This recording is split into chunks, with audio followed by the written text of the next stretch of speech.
Bueno, un segundo aspecto que a mí me parece importante incluir en la charla, en el análisis sobre lo que está ocurriendo con Venezuela, pero eh, ninguna persona es una isla y ningún país es una isla. Todo está vinculado con un montón de otros problemas que tenemos y, y uno de los ejes del análisis es que estamos viviendo en nuestro hemisferio, pero creo que en la cultura occidental estamos viviendo un momento de esos que no son, creo que ningún momento en la historia humana es definitivo, un momento que va a pasar, que también va a pasar, que es de volcar o ladearnos hacia la derecha. Con sociedades que ante la frustración de expectativas no cumplidas por gobiernos autopercibidos progresistas o de izquierda, termina como, en, como en un juego pendular. Bueno, probé 4 años con la izquierda, o con el progresismo, o con los que dicen que son de izquierda, por eso no entro en esa calificación, o trato de respetar la autopercepción. No estoy conforme, o no me gustó, o incluso compré el discurso de que son chorros y mentirosos y qué sé yo, como puede haber pasado en la Argentina, pero digamos hay datos objetivos. El discurso de estos gobiernos era que venían a garantizarle derechos a un montón de gente y los números indican que terminaron esos gobiernos y los números que quedan son 40 y pico por ciento de las personas que trabajan lo hacen en regímenes informales, 40% de pobreza, una pobreza infantil como nunca antes hubo en la historia, desocupación, etcétera, etcétera, inflación, todo lo que ya sabemos. En un periodo en donde en los últimos 40 años desde la recuperación de la democracia, todos los indicadores se agravaron. Cuando uno mira el resto del mundo, no fue así. Estoy hablando del caso de la Argentina, pero cada país lo ve a su manera, ¿no? Entonces, ese fracaso del progresismo en el gobierno lleva a que la ciudadanía busque una respuesta por el otro lado. Entonces, aparentemente es inexplicable, pero pasás de un gobierno presidido por alguien claramente de izquierda como Boric en Chile, pasás a un tipo que es hijo de un afiliado del partido nazi y que reivindica a Pinochet como José Antonio Cast. O en la Argentina pasás de gobiernos pretendidamente progresistas como los de Cristina Fernández o Alberto Fernández a un gobierno cuyo titular se ofrece para destruir al Estado. Y todas las confusiones al respecto, porque después ese mismo destructor del Estado es el principal, obscenamente, el principal obsecuente de Donald Trump, que en sus políticas internas es todo lo contrario de un liberal, todo lo contrario. Es proteccionista, pone aranceles a todo el mundo para proteger a sus propios productores, con el sueño de volver a una forma de producción industrial que ya es inviable en estos tiempos, que el propio desarrollo de los acuerdos que los Estados Unidos fue haciendo con México, con Canadá, etcétera, hace que no puedas proteger y arancelar al mismo tiempo un producto porque no sabes qué hacer, porque una parte de ese producto fue fabricado en Canadá y se arma en Estados Unidos, otra parte de ese producto fue fabricado en México y se arma en Estados Unidos. Entonces una parte tiene aranceles y la otra parte no, querés proteger, no querés proteger. Pero bueno, más allá de eso, o sea, tenemos una serie de confusiones de tipo filosófico-político que son tremendas, porque por otro lado hay un montón de gente que cree que izquierda es estatismo. Entonces cualquier gobierno que ponga todo en manos del Estado, no importa después si es democrático, no importa después si creó una casta que en 20 años se enriqueció, no importa, como está todo en manos del Estado, ese gobierno es de izquierda. Decís, pero ¿de dónde sacaste que estatismo es lo mismo que izquierda? Bismarck era de izquierda, Mussolini era de izquierda, la década infame de Argentina que creó la Junta Nacional de Grano, la Junta Nacional de Carnes, etcétera, etcétera, eran de izquierda. No es sinónimo. Las políticas estatistas, las políticas proteccionistas son herramientas que los gobiernos las utilizan de acuerdo a lo que quieren, al rumbo al que quieren ir. Pero digo, en esa confusión generalizada que tenemos, también hemos visto cómo sectores supuestamente populares o autopercibidos como, no sé cómo llamarlos, nacionales y populares, hasta hace muy pocos años, hablaban de Trump como de un líder populista, peronista incluso. Recuerdo haber escuchado y haber leído a la expresidenta Cristina Fernández diciendo que Trump tenía orientaciones peronistas. También lo dijo de Obama, o sea, de cualquiera que quería elogiar decía más o menos lo mismo. O Guillermo Moreno diciendo que Trump era disruptivo y que quería proteger a los trabajadores y a las empresas yanquis, entonces no iba a andar por el mundo metiéndose en ningún lado, sino que al contrario lo que quería hacer era frenar las guerras, que es el discurso oficial de Trump. Ahora, mirá qué notable, para frenar las guerras el tipo viola toda la estructura del derecho internacional y lo dice públicamente. Y por otro lado, como es tan torpe y tan brutal, con Venezuela lo dijo directamente, no habló democracia, creo que lo dijo una vez la palabra y 40 veces dijo la palabra petróleo, y hasta dijo esas cosas increíbles de que van a Venezuela para recuperar el petróleo que les robaron los gobiernos anteriores de Venezuela. O sea, ya el problema no es la dictadura de Maduro. Los gobiernos democráticos de Venezuela, que en su momento nacionalizaron el petróleo y cuidaron que esa riqueza quedara para Venezuela, lo cual genera toda una historia por otro lado, en la cultura, en la forma de ser de los pueblos. Hay un trabajo muy interesante de José Nathanson sobre Venezuela, más allá de que yo tengo un montón de diferencias con Nathanson, pero que en ese caso él hace un análisis en donde dice que para el venezolano promedio la riqueza de Venezuela, la riqueza natural de Venezuela por el petróleo básicamente, es algo dado, es algo evidente. Tenemos que vivir todos bien. Si eso no pasa es porque el que está en el gobierno está robándoselo. Entonces necesito que venga algún líder carismático, potente, inteligente, con mucho poder para que haga las cosas distintas y me toque mi parte. Esa es la forma. Un análisis que nunca hay que quedarse con una sola clave de análisis, siempre son muchas las claves de... Las cosas nunca están causadas, o raramente están causadas por un solo factor. Normalmente los procesos humanos y sociales, que son enormemente complejos, están multicausados, es decir, están causados por muchos factores. Por eso no es bueno quedarse con una sola herramienta analítica, decir, esto pasó por tal cosa, y esa tal cosa es el único o el más importante de los factores que contribuyó a esto. Por eso es tan complejo también el análisis. Pero dentro de eso es necesario analizar e informarse y buscar buena información y leer los medios, los que todavía existen, los medios venezolanos progresistas, autopercibidos como de izquierda, o las organizaciones. Un montón de gente se sorprende cuando yo le digo que el Partido Comunista Venezolano es opositor a Maduro. Entren a la página del Partido Comunista Venezolano y lean las durísimas críticas que le hace el Partido Comunista de Venezuela al régimen venezolano. Dicen, pero ¿cómo? ¿No? Si son comunistas. No, los comunistas venezolanos dicen que no. Entonces, léelos, informate y vas a ver todos esos matices que la distancia y la propaganda te impiden ver. Hay un chiste muy bueno del Roto, el gran humorista español, que juega con esa idea de cómo los que te dicen que hay que ver, en realidad lo que están haciendo es que no veas. Pero bueno, volviendo a esta cuestión, ¿cómo contraargumentás cuando un defensor, un admirador de Trump viene y te dice, si no hubiera sido por la intervención de Trump, ni siquiera se hubieran liberado los presos políticos que se liberaron ayer? Y eso es un hecho.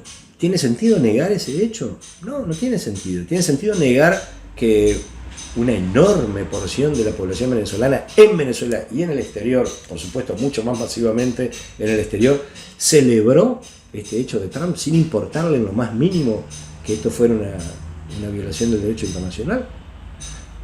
Yo creo que no tiene sentido, que eso es como pelearse con el viento. Al viento no le importa en lo más mínimo lo que vos hagas, va a seguir soplando. A los hechos no le importa en lo más mínimo lo que vos digas. Estos hechos existen, es así. Pero Pero esto lo sabemos hace rato, y eso es parte del gravísimo error, en mi opinión, en mi modesta opinión, del progresismo y la izquierda latinoamericana, de haber sido tan indulgente, tan indiferente incluso, en esto que para algunos es muy doloroso, en donde muchas de las personas que se dicen defensoras de los derechos humanos, solo defienden los derechos humanos cuando el gobierno que los viola no es de mi simpatía. Cuando el gobierno que viola los derechos humanos es de mi simpatía, entonces me hago el distraído, pongo en duda lo que denuncian las víctimas, cosa que no haríamos con ningún familiar cercano, con ningún amigo cercano que venga y nos cuente que alguien le robó, lo asaltó, lo violó. No diríamos, pero es verdad, dame pruebas de lo que estás diciendo. No, estaría nuestra solidaridad, nuestro apoyo. Los venezolanos durante más de 2 décadas rogaban, y ni hablar en Cuba, y ni hablar en Nicaragua, pero no los escuchamos. Yo hace unos años hice una nota conectando por internet. Esta es la maravilla que tiene también internet, dentro de tanta mugre que tiene, también tiene esta maravilla, que me pude contactar con la oposición de izquierda cubana. Les hice una nota a 4 referentes de distintas fuerzas de izquierda cubana opositoras al régimen, para que contaran cómo era, primero, qué le cuestionaban, y segundo, cómo era ser de izquierda y ser opositor al régimen cubano. Está publicada por ahí, pero digo, esa indulgencia, indiferencia, benevolencia, no sé cómo llamarle, con las violaciones a los derechos humanos, no es gratis, genera cosas. Y así como en la Unión Soviética, en la ex Unión Soviética, con los países que fueron parte de la esfera de influencia de la ex Unión Soviética, durante mucho tiempo no se va a poder hablar, ni van a ganar fuerzas políticas vinculadas a las ideas socialistas, de izquierda y comunistas y cosas por el estilo. Anda a hablar en Venezuela cuando se produzca la supuesta transición democrática que Trump vino a lograr, todo entre muchos paréntesis y signos de preguntas y comillas, porque a varios días, ¿cuántos días llevamos? Ya como 5 o 6 días de la operación quirúrgica en la que se extrajo, muy interesante las palabras que utiliza, ¿no? En la que se extrajo a Nicolás Maduro y a su esposa. El resto de la cúpula del régimen sigue en sus lugares. Y el propio Trump descartó poner en el lugar de liderar la transición a la oposición democrática venezolana. Más allá de que a mí me pueda gustar o no me puede gustar María Corina Machado, digo, si había alguien legitimada por el voto popular o por la propia dinámica de los hechos para ser convocada y acordar algún tipo de transición hacia una democracia plena en Venezuela, me parece que era ella. Pero el propio Trump la deslegitimó.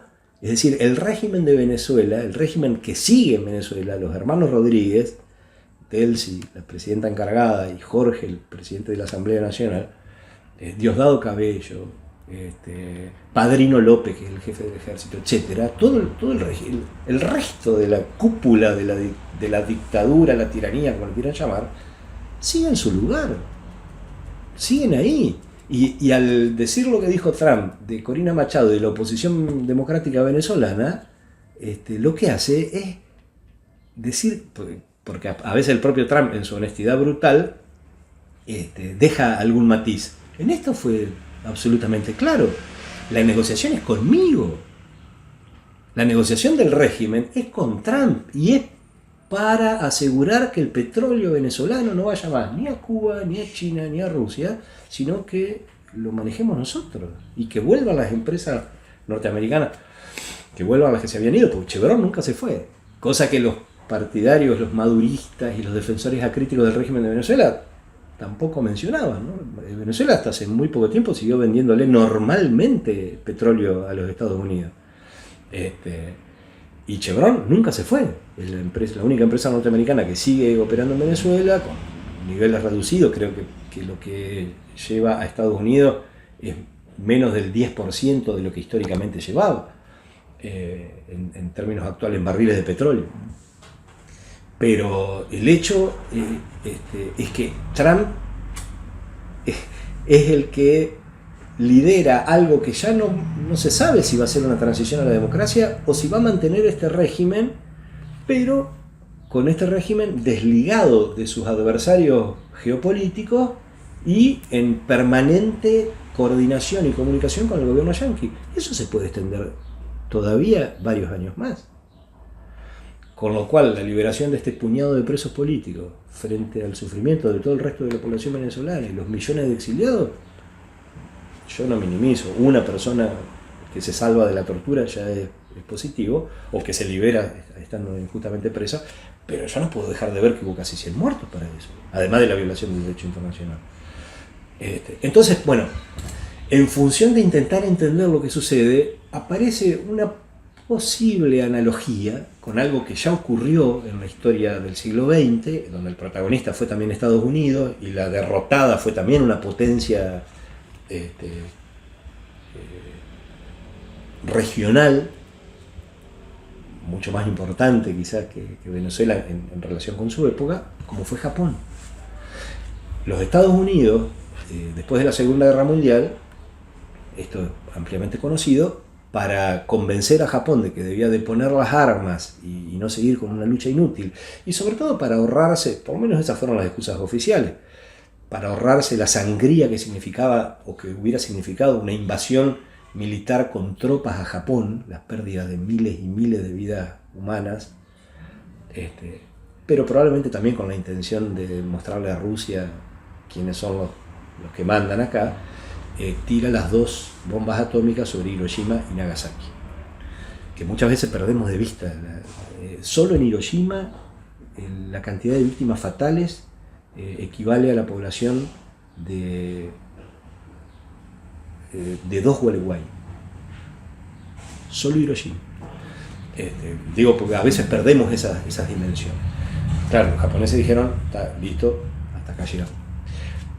Pero acá viene la analogía. Pero los Estados Unidos ni se hicieron cargo del gobierno de Japón. O sea, no pasaron a administrar directamente al Japón, ni tampoco desmantelaron por completo el sistema sociopolítico, económico y cultural de Japón. Lejos de eso, mantuvieron al emperador Hirohito, a la figura imperial por excelencia, símbolo nacional de Japón, lo mantuvieron en el poder. Nunca son iguales, nunca son idénticas las analogías, si no serían analogías, serían identidades. Pero me parece que ahí hay un análisis interesante para entender lo que Trump está pensando en Venezuela. Yo no sé hasta qué punto a Trump le interesa desmantelar el régimen autoritario de Venezuela. Y francamente no creo que a un tipo como Trump, que es capaz de justificar, como lo hizo en estos días, el asesinato de una ciudadana yanqui, blanca, rubia, mujer, poeta, de clase media, porque tiene un auto valioso, a la que le pegan 3 tiros, bueno, en estas imágenes que vimos todos estos días. No sé cuánto le puede preocupar la integridad física, mental, etcétera, de los venezolanos. La verdad es que no tengo idea.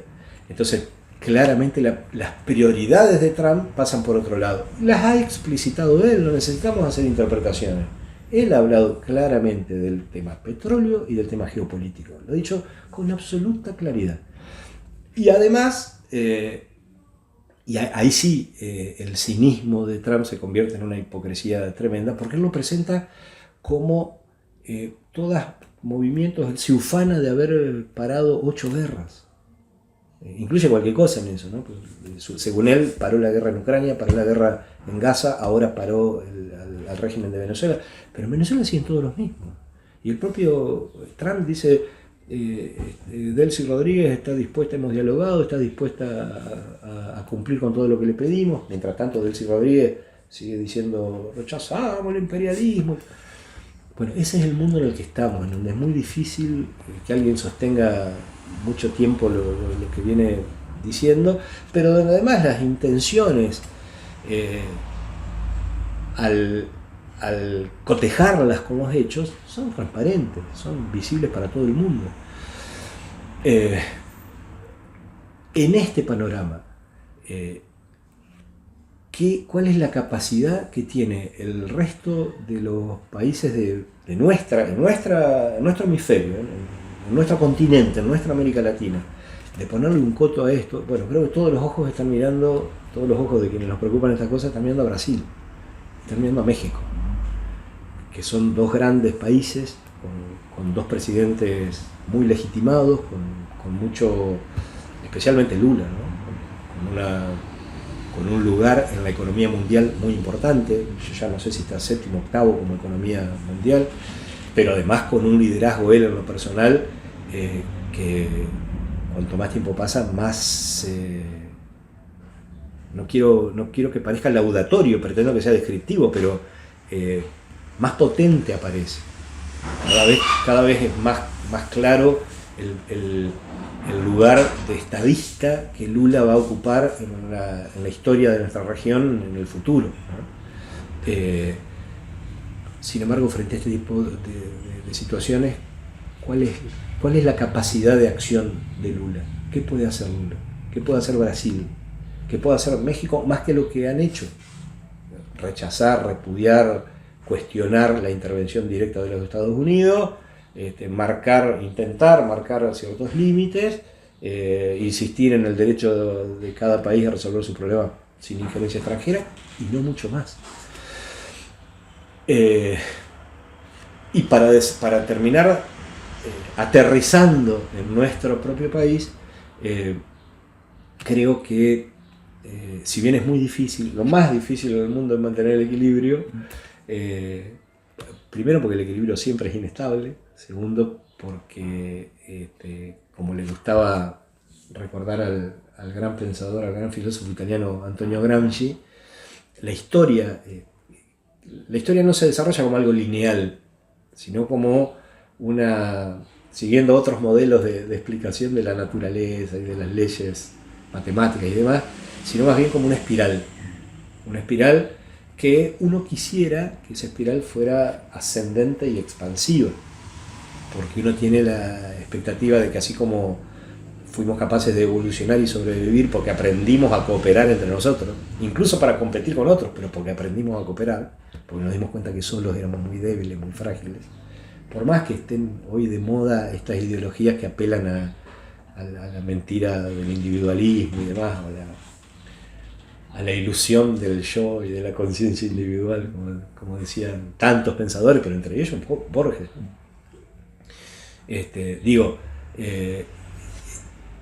Lo que la historia nos muestra cada tanto es lo que Gramsci tomaba de Vico, de otro gran pensador italiano, que es lo de corsi e ricorsi, flujos y reflujos, como la marea. Ahora, esos flujos y reflujos nunca son idénticos al anterior. Por eso la idea de la espiral. Puede ser similar, pero Trump no es Teddy Roosevelt. Él puede hablar del Big Stick, pero estos tiempos son diferentes. Y yo no sé hasta qué punto él, que es un hombre, primero, muy superficial, muy inteligente, pero una cosa no quita la otra. Muy inteligente, si no hubiera llegado a donde está, pero muy superficial y además muy inescrupuloso, porque como te dice una cosa hoy, te dice la contraria el otro día. A Petro lo mandó con perdón de la expresión, pero es la que usó él, lo mandó a cuidarse el culo, y ahora ya está conversando con Petro. Tuvimos una conversación muy buena, lo recibiremos en Washington, y así con todo. Digo pobre porque me da tristeza. No es un personaje que me caiga muy simpático, pero verla en esta situación, Corina Machado queriendo darle el Nobel para que Trump le dé algo de pelota, es tan patético. Es todo, parecen guiones de comedias de películas del siglo XX, del fin del siglo XX, y sin embargo están ocurriendo ante nuestros ojos.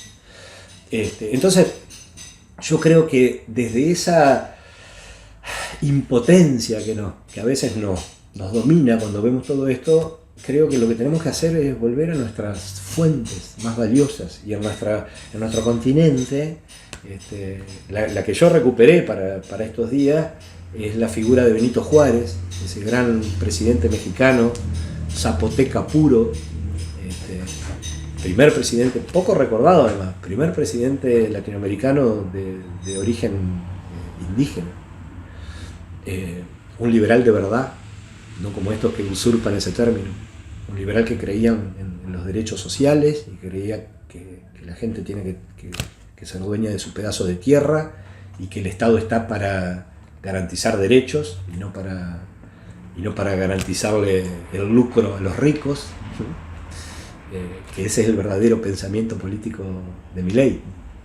El Estado, es mentira que quiere eliminar el Estado, lo que hace es poner el Estado al servicio de lo peor de los ricos, porque entre los ricos también hay matices, entre los poderosos, entre los dueños de medios de producción, también hay gente que de verdad respeta a sus trabajadores y quiere que vivan bien, y entre esos ricos no son esos los que Milei quiere favorecer.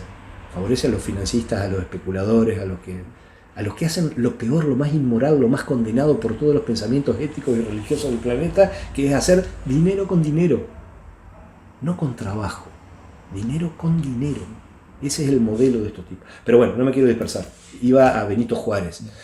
Benito Juárez decía, el respeto al derecho ajeno es la paz. La frase completa de él es: entre las naciones como entre los individuos, el respeto al derecho ajeno es la paz. La paz no es otra cosa que eso, el respeto al derecho ajeno, eso es la paz. No hay otra cosa que agregar. Podríamos complementarlo con la frasecita tan linda de Gandhi, que no hay un camino hacia la paz. No es que vos tenés que hacer cosas para respetar el derecho ajeno. No, tenés que respetar el derecho ajeno. Gandhi decía, no hay un camino hacia la paz. La paz es el camino. Bueno, esto es lo que tenemos que recuperar. Incluso frente a estos gobernantes tarambanas, malintencionados, mentirosos, falaces, autoritarios.